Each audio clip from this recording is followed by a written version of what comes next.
개인회생은 기본 변제 기간이 3년에서 5년인 경우가 대부분인데 특정한 경우에는 2년으로도 단축될 수 있다, 이런 말씀 많이들 들어보셨을 거예요. 근데 최근 서울회생법원에서 변제 기간 단축에 관한 내용을 일부 개정을 해서 그 개정한 내용들을 한번 설명드려 보도록 하겠습니다. 일단 서울회생법원 보도자료를 한번 같이 보면서 말씀드리려고 하는데, 서울회생법원 개인회생 변제 기간 단축 기준 확대 등을 포함한 실무준칙 개정 시행 안내입니다. 그래서 개정 이후로 서울회생법원은 다자녀 가정의 채무자를 보다 신속하게 구제하고 이런 목적으로 이제 개정을 했다라는 걸 알 수가 있고, 이 내용을 좀 더 구체적으로 살펴보면 실무준칙 개정 내용 개인회생 변제기간 단축 기준 확대라고 되어 있습니다. 그리고 2024년 12월 18일부터 시행된다 라고 되어 있죠. 기존 서울회생법원 실무준칙에 따르면 개인회생 사건에서 채무자가 원금의 전부를 변제할 수 없는 때에도 첫 번째 65세 이상의 노인, 두 번째 장애 정도가 심한 장애인, 세 번째 30세 미만의 청년, 네 번째 3명 이상의 미성년 자녀를 양육하는 자, 다섯 번째 한부모 가족의 부 또는 모, 여섯 번째 전세 사기 피해자에 해당하는 경우에는 3년 미만, 보통 2년이죠. 변제 기간을 단축할 수 있도록 되어 있었다. 그런데 이번 실무준칙 개정은 다자녀 가정의 채무자에 대한 신속한 구제 및 사회복귀를 위해 3명 이상의 미성년 자녀 양육 기준을 2명 이상의 미성년 자녀 양육 기준으로 변경하였다. 그러니까 과거에는 3명 이상의 미성년 자녀를 양육하는 가정에 대해서 변제 기간을 2년으로 단축을 해줬었는데, 이 3명이 워낙 저출산 문제도 심각하고 자녀들을 많이 안 낳는 가정이 늘어나 보니까 사실 2명만 자녀가 있다 하더라도 이제는 다자녀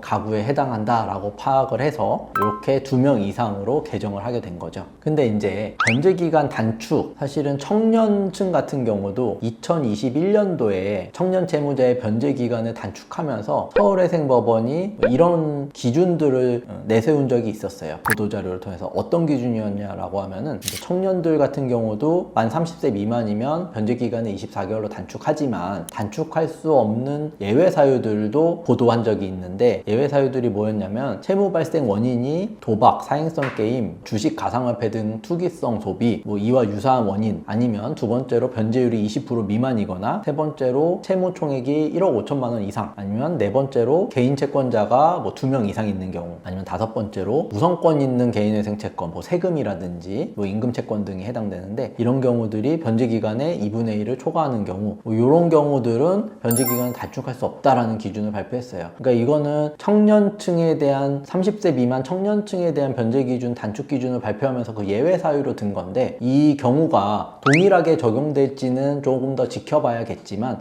이런 경우들은 다자녀 가정의 경우에도 적용이 어려울 수도 있다. 이 부분은 법원의 실무 적용을 한번 좀 보면서 살펴봐야 될 것 같다 라는 점을 조금 참고해 주시면 좋을 것 같습니다.